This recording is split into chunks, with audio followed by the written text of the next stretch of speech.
ألف لام ميم. تنزيل الكتاب لا ريب فيه من رب العالمين.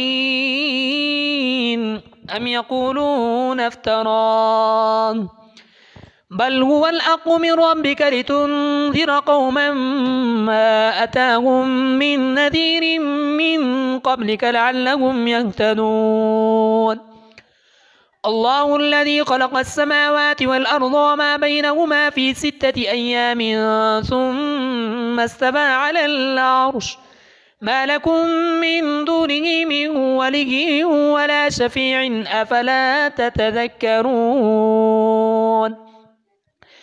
يدبر الأمر من السماء إلى الأرض ثم يعرج إليه في يوم كان مقداره 1000 سنة مما تعدون.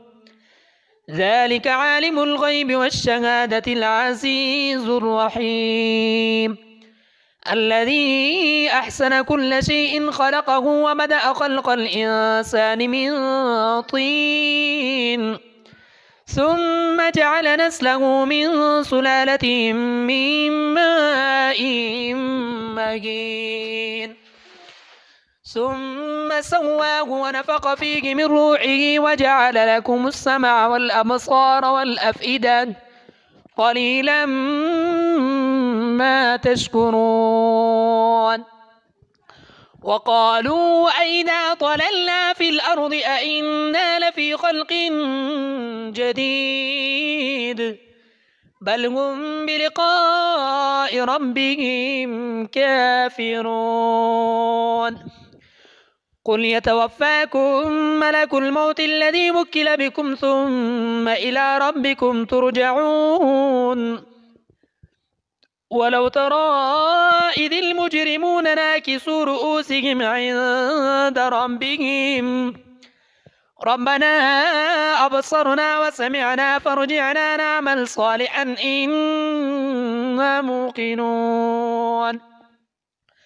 ولو شئنا لآتينا كل نفس هداها ولكن حق القول مني لأملأن جهنم من الجنة والناس أجمعين فذوقوا بما نسيتم لقاء يومكم هذا إنا نسيناكم وذوقوا عذاب الخلد بما كنتم تعملون.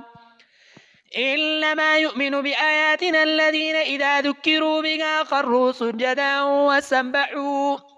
وسبحوا بحمد ربهم وهم لا يستكبرون.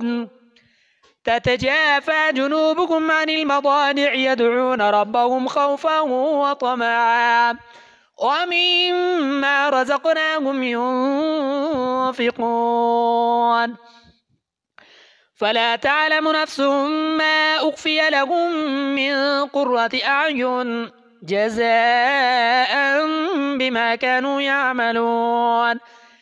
أفمن كان مؤمنا كمن كان فاسقا لا يستوون. أما الذين آمنوا وعملوا الصالحات فلهم جنات المأوى نزلا بما كانوا يعملون.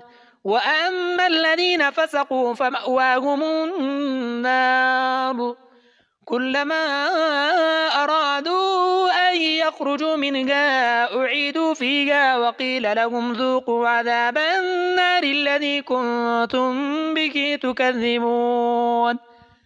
ولنذيقنهم من العذاب الأدنى دون العذاب الأكبر لعلهم يرجعون. ومن أظلم ممن ذكر بآيات ربه ثم أعرض عنها إنا من المجرمين منتقمون.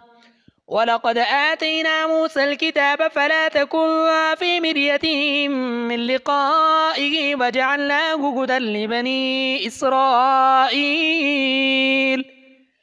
وجعلنا منهم أئمة يهدون بأمرنا لما صبروا وكانوا بآياتنا يوقنون.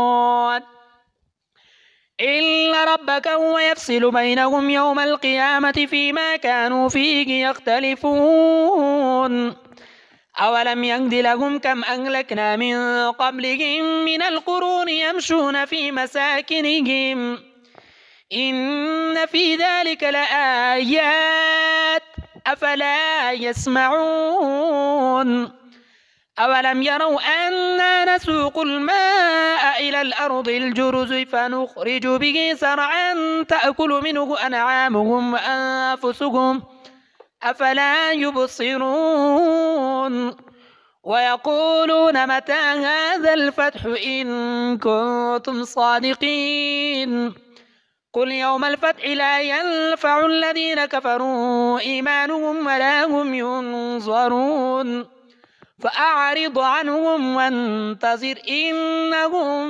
منتظرون.